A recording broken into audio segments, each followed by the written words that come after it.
नमस्कार किसान भाइयों, स्वागत है आज की एक नई वीडियो में। वीडियो पसंद आ तो एक लाइक ज़रूर करना और चैनल पर अगर आप नए हो तो सब्सक्राइब जरूर कर लेना। हाँ किसान भाइयों, आज की इस वीडियो में बहुत ही खास जानकारी है। अगर आपके पौधे में ज़्यादा से ज़्यादा जब फल आने लगते हैं, फूल आने लगते हैं, तो आपको ये गलतियाँ भूल कर भी नहीं करना है, जिससे आपका जो है उत्पादन कम हो जाएगा और आपको उत्पादन अच्छा तरीके से नहीं मिल पाएगा और ज़्यादा से ज़्यादा फलों की चमक और फलों की साइज़ भी नहीं बढ़ेगी। तो इस समस्या को कंट्रोल करने के लिए आज की इस वीडियो में एंड तक ज़रूर बने रहना है, जिससे आपको A to Z जानकारी भी मिल जाएगी और समझ भी आ जाएगा कि हमें किन किन पोषक तत्वों को डालना होता है जब हमारे पौधे में ज़्यादा से ज़्यादा फल फूल सेटिंग होने लगते हैं, जिससे हमारा उत्पादन भी बढ़ेगा, फसल स्वस्थ हरी भरी रहेगी और लंबे समय तक चल पाएगी। तो इस समय हमें कौन से फर्टिलाइजर और पोषक तत्व देने चाहिए जो पौधे के लिए काफ़ी ज़्यादा फायदेमंद होते हैं, और किन किन गलतियों को नहीं करना चाहिए जिससे हमारा उत्पादन भी कम हो और फसल भी हमारी जल्दी नष्ट हो जाए। तो देख सकते हो किसान भाइयों, इस अवस्था में आपको ना ज़्यादा ही पावरफुल दवाओं का स्प्रे लेना है। ना ज़्यादा पावरफुल दवाओं का स्प्रे करने की वजह से अगर आप ज़्यादा पावरफुल दवाओं का स्प्रे करते हो तो आपके जो फल फूल हैं वो झड़ने की समस्या देखने को मिल सकती है, पौधे की ग्रोथ रोक सकती है, क्योंकि जब ज़्यादा धूप पड़ती है तो हमें ऐसी कम पावरफुल दवाओं का स्प्रे लेना चाहिए जिससे हमारे पौधे का भी कोई भी वृद्धि विकास ना रोके और पौधे पर कोई गलत असर ना पड़े इस फसल पर। तो यहाँ पर बेल वर्गीय सब्जियों में थोड़ा कम पावरफुल दवाओं का स्प्रे होना है। तो यहाँ पर किसान भाई वो बात आती है कि अगर आपकी इस अवस्था में जो सबसे ज़्यादा दिक्कत देखने को मिल सकती है जो है फल फूल झड़ने की, और दूसरा है कि पौधे की ग्रोथ रोक सकती है, पौधे में रोग लग सकते हैं और जो है फल फूल झड़कर आपके ख़राब हो सकते हैं। तो इस समय आपको ध्यान देने की बात है कि आपके अगर फल पौधे में वायरस लगा है तो उसको कंट्रोल करना है, उसके ऊपर दवा स्प्रे करनी है। और दूसरा, आपको अगर पौधे में ज़्यादा से ज़्यादा ग्रोथ नहीं बढ़ रही है तो इस समय पोषक तत्वों की कमी होने की वजह से फल फूल कम आ रहे हैं। और दूसरा काम, पौधे में जो है रस चूसक कीटों का अटैक हो तो वहाँ पर कंट्रोल करने के लिए हफ्ते में एक बार ज़रूर स्प्रे करना है। और तीसरी बात, आपको पानी कम नहीं देना है। पानी कम दोगे तो वहाँ पर पौधे की ग्रोथ रुकेगी, पौधे में ज़्यादा से ज़्यादा वायरस लगेंगे, रस चूसक कीटों का अटैक ज़्यादा से ज़्यादा बढ़ेगा और पौधे की ग्रोथ रुक जाएगी और आपकी फसल नष्ट भी हो सकती है, उत्पादन कम भी मिल सकता है, जिस वजह से आपके फल फूल झड़ सकते हैं, पौधे के बिल्कुल भी अच्छी तरीके से सेटिंग नहीं होंगे, ज़्यादा से ज़्यादा झड़कर ही ख़राब हो जाएंगे। तो यहाँ पर ध्यान देने की ज़रूरत है। पहले आपको पानी कम नहीं देना है और दूसरा आपको पोषक तत्व तो सही तरीके से देने हैं जिससे पौधे में जितने भी फल फूल आए वो सारे के सारे सेटिंग हों। ध्यान रखना है कि इसमें कोई भी ऐसा नहीं जाना है कि आपको हफ्ते में एक बार ज़रूर अच्छी तरीके से ध्यान देने की ज़रूरत है कि आपके जो पौधे में फल फूल आ रहे हैं तो वो झड़कर गिरने नहीं चाहिए, क्योंकि यहीं से आपको उत्पादन ज़्यादा से ज़्यादा मिल सकता है। अगर आप पौधे को सही तरीके से पोषक तत्व नहीं दोगे तो आपके जो है संभावना नहीं है कि आपके ज़्यादा से ज़्यादा उत्पादन निकल पाए। तो यहाँ पर किसान भाइयों, जैसे कि आपकी देख सकते हो यहाँ पर इस फसल की अवस्था में ज़्यादा से ज़्यादा फल फूल आ रहे हैं अभी तक, और यहाँ पर दिक्कत है कि आप इसमें जो है सड़ने की समस्या आ रही लगी है, थोड़ी थोड़ी फल जो है यहाँ नीचे से सड़ने लगते हैं। तो इस समय आपको ध्यान देने की ज़रूरत है। और पत्तियाँ पीली पड़ने लगी तो डाउनी मिल्ड्यू या रोग, फफूंद जनित रोग को अटैक हो चुका है। तो इस समय ध्यान देने की ज़रूरत है कि ये अगर आपकी ये थोड़ी थोड़ी पत्तियाँ पीली पड़ रही है तो यहाँ पर इसको आपको देखकर ऐसा नहीं है कि आपको इसको इग्नोर करना है, या यहाँ पर ध्यान देने की ज़रूरत है। अगर पत्तियाँ पीली पड़ी हैं तो यहाँ पर फफूंद जनित रोगों का अटैक हो रहा है, पौधे की पत्तियों की ग्रोथ रोक रही, नई शाखाएँ नहीं बढ़ रही हैं। तो यहाँ पर पौधे की पोषक तत्वों की कमी है और पौधे में फफूंद जनित रोग भी लगे रहे जिससे फल फूल भी झड़कर ख़राब हो सकते हैं। तो इस समय आपको UPL साफ है, अल्ट्राकॉल या रेडोमिल गोल्ड, इन 3 फंगिसाइड को किसी को लेना है। अगर आपको कुछ ज़्यादा ही इस तरीके की समस्या देखने को मिल रही तो और भी ज़्यादा पावरफुल लिक्विड में आते हैं कि जो है फंगिसाइड, उसका भी स्प्रे कर सकते हो। BSF का जैम्प्रो आता है, उसका स्प्रे करो तो डाउनी मिल्ड्यू आसानी से कंट्रोल हो जाता है। तो यहाँ पर उसको स्प्रे लेना है। अगर आपको रेडोमिल गोल्ड से असर नहीं मिला तो पहले आप कम पावरफुल दवा का स्प्रे करो, जैसे रेडोमिल गोल्ड, जिससे आपके फल फूल भी झड़ने, जो सड़ने की समस्या आती है वो भी कंट्रोल हो जाएगी, और जो है ज़्यादा से ज़्यादा पत्तियाँ पीली होने की समस्या आती है वो भी आपकी हरी भरी रहेगी, एकदम शानदार तरीके से। देख सकते हो अभी कितनी बेहतर शानदार तरीके से। और दूसरा काम आपको क्या करना है किसान भाइयों, जैसे ही अगर आपके फल फूल झड़ अच्छी तरीके से सेटिंग हो जाते हैं और फिर बात आती है कि फल टेढ़े मेढ़े होने लगते हैं, अच्छी तरीके से बढ़ते नहीं हैं और जो है अच्छी साइज़ भी नहीं रहती उनकी। देख सकते हो इस तरीके से जो सेटिंग तो हो जाते हैं लेकिन टेढ़े मेढ़े हो जाते हैं। तो यहाँ पर दिक्कत है कि पोषक तत्वों की कमी की वजह से इस तरीके की समस्या देखने को मिलती है। तो अगर आप पोषण सही से नहीं दोगे पौधे को तो आपको इस तरीके की समस्या देखने को मिल सकती है। तो इसको कंट्रोल करने के लिए आपको क्या करना है किसान भाई को, कैल्शियम लेना है आपको 1 से 1.5 kg, जिससे पौधे में ज़्यादा से ज़्यादा फल फूल आएंगे और ज़्यादा से ज़्यादा फल फूल सेटिंग होंगे, पौधे में नई शाखाएँ बनेंगी और शाखाएँ तो बनेंगी ही बनेंगी, और साथ में पौधे की ग्रोथ भी काफ़ी शानदार होगी, पौधे में रोग प्रतिरोधक क्षमता भी काफ़ी शानदार बढ़ेगी, तो पौधे में वायरस भी कम लगेंगे। तो वो कैल्शियम लेना है और बोरोन, जिससे आपके फलों की साइज़ भी बढ़ेगी, फल फूल ज़्यादा से ज़्यादा सेटिंग में होंगे और नए फल फूल भी आएंगे। तो इस समय आपको कैल्शियम लेना है और बोरोन लेना है, तो ये आपको पोषक तत्व तो देने ही देने हैं।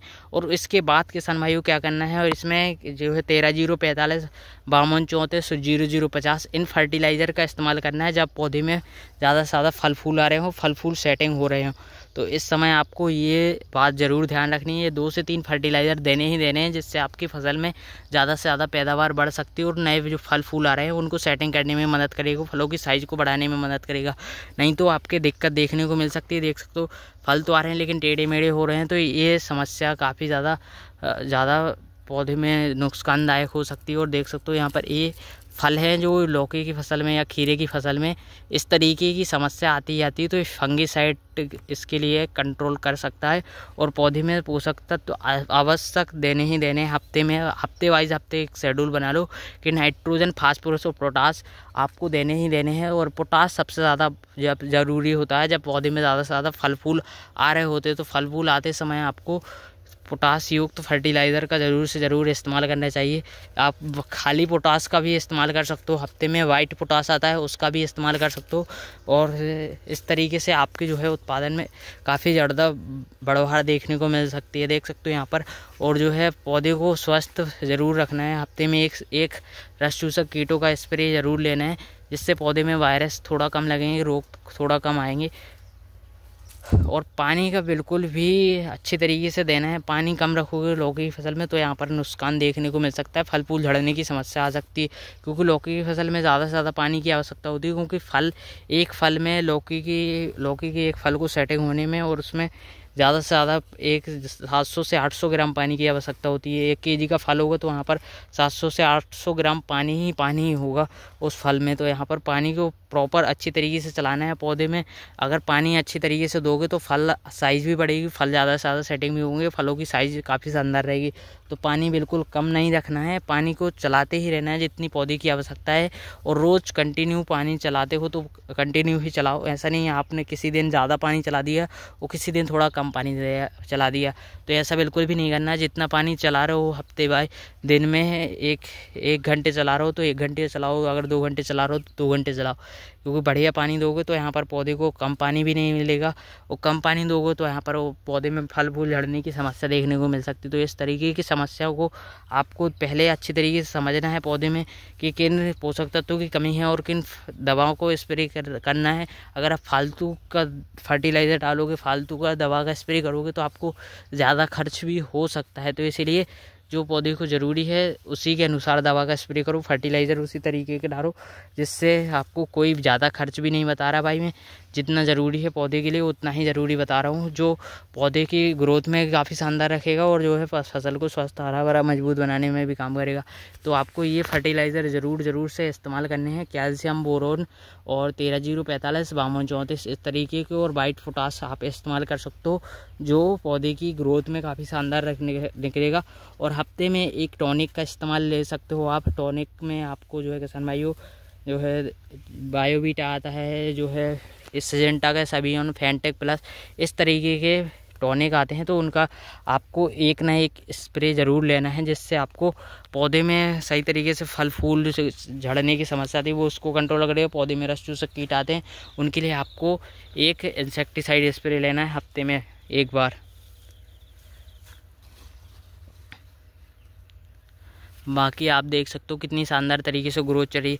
तो यहाँ पर पौधे में किसान भाइयों अगर आपने जिंक अगर आप फसलों में देते हो तो आपको ज़रूर देना चाहिए। जिंक से आपके पौधे में नए फल फूल आते हैं। अगर पौधे की ग्रोथ रुक जाती है, पत्तियाँ पीली पड़ने लगती हैं और तो इस तरीके की समस्या आती है, तो वहाँ पर आपकी बहुत बढ़िया तरीके से जो है उसको समस्या को कंट्रोल कर सकते हो। और जिंक से आपके जो है किसान भाइयों आपको एक बात ज़रूर बताता हूँ, जिंक अगर आप फसलों में नहीं देते हो तो आपको ज़रूर देना चाहिए, जिससे बढ़िया काम मिलता है। भाई मैंने भी किसी और का वीडियो देखा था लौकी की फसल में जिंक का इस्तेमाल करना, तो वहाँ पर मैंने भी इस्तेमाल किया हो तो मुझे भी बढ़िया रिजल्ट मिला। तो देख सकते हो उसका रिजल्ट क्या होता है जिंक का। अगर आप जिंक चलाते हो तो पौधे में कंटिन्यू देख सकते हो यहाँ पर इस वेल पर फल है और यहाँ पर फल है और यहाँ पर फल है, और फल भी आते हैं लगातार, और फलों को सेटिंग करने में मदद करता हो, ज़्यादा से ज़्यादा फलों की साइज़ को बढ़ाने में मदद करता हो, पौधे की ग्रोथ को बढ़ाने में मदद करता हो। जिंक बढ़िया काम करता है फसलों के अंदर, तो आप अलग से भी इस्तेमाल कर सकते हो, स्प्रे के तौर पर भी इस्तेमाल कर सकते हो, और ड्रिप के जरिए भी छोड़ सकते हो। ड्रिप के जरिए भी हमने भी दिया है, और जो है पत्तियों पर स्प्रे के तौर पर भी करने वाले हैं, तो जिससे और भी बेहतर रिजल्ट मिल सकता है। और आपको देख सकते हो यहाँ पर हफ्ते में एक बार फंगीसाइड रसचूसा कीटों के लिए और एक टॉनिक का इस्तेमाल लिया हुआ है अभी तक हमने, और हम भी इसी तरीके से काम करते हैं, क्योंकि यहाँ पर इसी तरीके से अगर आप किसी भी फसलों में इस तरीके से काम करोगे तो हफ्ते में एक बार, तो वहाँ पर ज़्यादा खर्च भी नहीं होगा और कम खर्च में आपकी फसल स्वस्थ हरी भरी रहेगी, लंबे समय तक ले जा पाओगे। तो किसान भाई लौकी की खेती हमने अभी लास्ट सितंबर में की थी, अक्टूबर चलने लगा है, अक्टूबर में अभी तक फल फूल आ रहे हैं और सेटिंग भी होने लगे हैं, सेटिंग होने लगे हैं। तो यहाँ पर अभी तो तोड़ाई 10-15 अक्टूबर तक संभव है कि हो जाएगी यहाँ पर तोड़ाई। देख सकते हो यहाँ पर मचान अच्छी तरीके से तैयार हुआ है अभी तक, देख सकते हो। नहीं तो होता क्या है, गिर जाता है कई बार मचान को एकदम अच्छी तरीके से तैयार करना है, जिससे कोई गिरने की समस्या ना देखने को मिले। और पौधे को सही तरीके से पोषण ज़रूर देना है आपको, किसी भी फसल में होना। अगर पोषण सही से नहीं दोगे तो फल फूल झड़कर ही ख़राब हो जाते हैं। तो यहाँ पर क्या फ़ायदा है ऐसी फसलों का जिसमें उत्पादन सही ना मिल पाए। तो यहाँ पर इससे बेहतर अगर आप लगा रहे हो किसी भी फसल की खेती करो तो सही से पोषक तत्व तो ज़रूर डालो, और स्प्रे हफ्ते बाई हफ्ते ज़रूर करो। बाकी आपको वीडियो कैसी लगी कमेंट करके ज़रूर बताना, वीडियो पसंद आए तो लाइक ज़रूर करना, और चैनल पर नए हो सब्सक्राइब ज़रूर करना। मिलते हैं नेक्स्ट वीडियो में।